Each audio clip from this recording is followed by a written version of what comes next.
Students, इस video में हम ललित यज्ञ का थर्ड और फोर्थ वाक्य पढ़ेंगे। पिछली वीडियो में हम दो वाक्य पढ़ चुके हैं, फर्स्ट और सेकंड। तो लिसन केयरफुली स्टूडेंट्स। थर्ड वाक्य है, आई सीधी राह से गई न सीधी राह, सुषम सेतु पर खड़ी थी बीत गया दिन आह, जेब टटोली कोड़ी न पाई, माँ जी को दूँ क्या उतराई। देखो बेटा, इस वाक्य के माध्यम से कवयित्री आत्मलोचन की व्यक्ति करती है और उन्हें लगता है कि संसार रूपी सागर से पार होने के लिए हमारे जो सत्कर्म हैं वही सहायक होते हैं, वही हमें इस दुनिया से पार लगवा सकते हैं। तो फर्स्ट पंक्ति को सुने बेटा। आई सीधी राह से कवयित्री कहती है, जब वह इस संसार में आई अर्थात जब उसका जन्म हुआ तो उसका मन बड़ा साफ और पवित्र था, स्वच्छ था, निर्मल था। किसी प्रकार की दुर्भावना उसके मन में नहीं थी, किसी प्रकार का छल कपट नहीं था। गई ने सीधी राह, परंतु जब वह संसार के बंधनों में बंध गई, छलावे में आ गई, तो वह अपने जीवन में सीधी राह पर नहीं चल पाई। अर्थात वो सांसारिक बंधनों में बंधकर उसके अंदर भी छल कपट की भावना आ गई। सुषम सेतु पर खड़ी थी बीत गया दिन आह। सुषम सेतु बेटा, सुषमना नाड़ी होती है और सेतु होता है पुल। कवयित्री कहती है यहाँ पर सुषम सेतु में रूपक अलंकार है, अगर व्याकरणिक दृष्टि से कहें सुषमना नाड़ी रूपी पुल, तो इसमें रूपक अलंकार कहेंगे।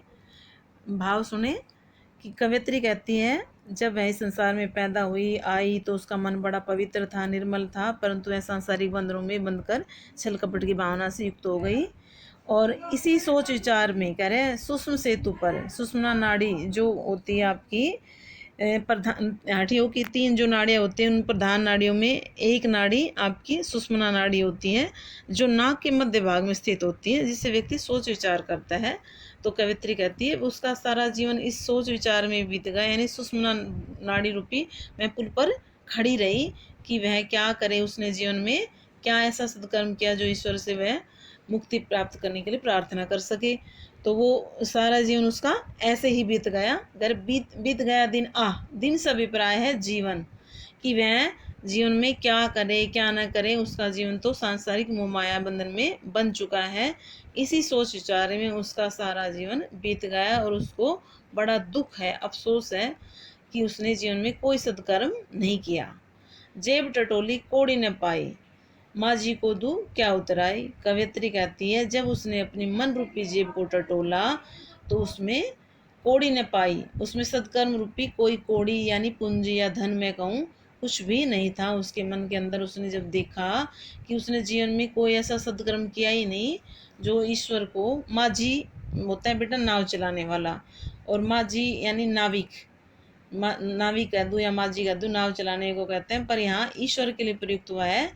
तो ईश्वर को माँ जी कहा कवयित्री ने कि जब उसने अपने मन रूपी जेब को टटोला तो उसने देखा कि उसके पास कोई भी सत्कर्म रूपी कोड़ी यानी धन नहीं है उसके पास, जिसको वह ईश्वर को यानी माँ जी को दे सके।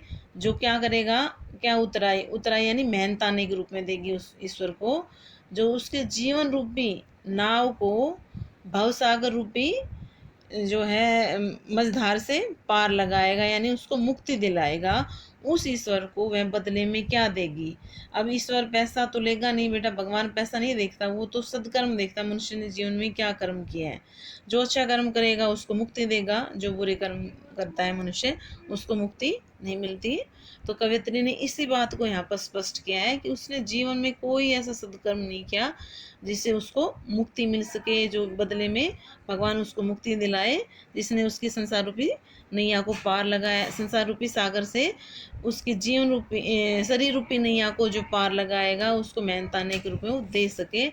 ऐसा जीवन में उसने कोई सदकर्म किया ही नहीं।